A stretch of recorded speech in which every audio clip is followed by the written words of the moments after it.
Wait lang. I-off lang natin tong headset. So, ayun na nga. May nakita kasi akong ESL teacher sa TikTok. And lumipat siya sa Linggo Ace. Ako din lumipat ako sa Linggo Ace.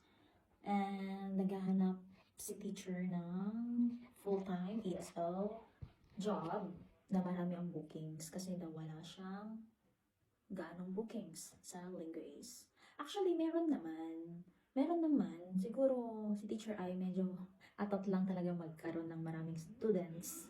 Actually, sa akin, based sa experience ko, nag-start lang ako December.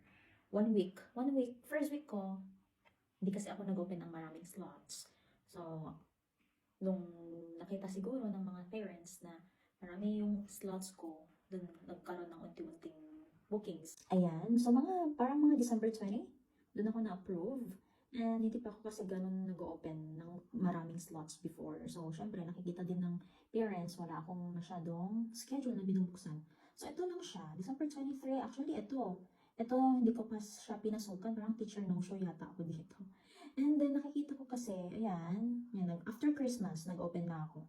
Nakikita ko kasi, may mga nag-book pa rin, kahit hindi naman ako full-time or fully open yung slots ko. So, ayan, December 28, ayan, dumarami na. And, check natin yung December 29 to January 4. That is today.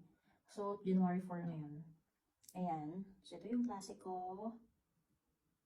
So, wala akong morning ngayon. Ayan, ito yung klase ko. Actually, ayan, ito pala yung morning ko. And then, ayan. So, ito yung class ko. So, next one, January 5 to 11. So, ito yung morning ko. Hindi pa siya puno. And, ayan, ito yung afternoon ko. Ayan. So, teach. Ayan. Ito yung schedule ko. So, ayan. So, yun yung schedule ko. So, taga lang. Kasi hindi naman siya instant na pag nag-open ka ng slot mo, marami talagang magbubook. Hindi. Kasi may mga parents din na nagbe-base sila sa performance natin. Na hindi lang, ay, open si teacher, bubook ko to. Hindi. Minsan, nire-review nila yung profile natin. So, kasi, nung tinignan ko kasi yung profile ko, kung ano yung makikita ng parents, nakita ko kasi doon, nandoon yung demo ko, and andun yung introduction video ko. So, sometimes, doon sila nagbe-base. So, yeah, may mga trials, and then may mga regular students na rin ako dito so far. So, ayun. Good luck.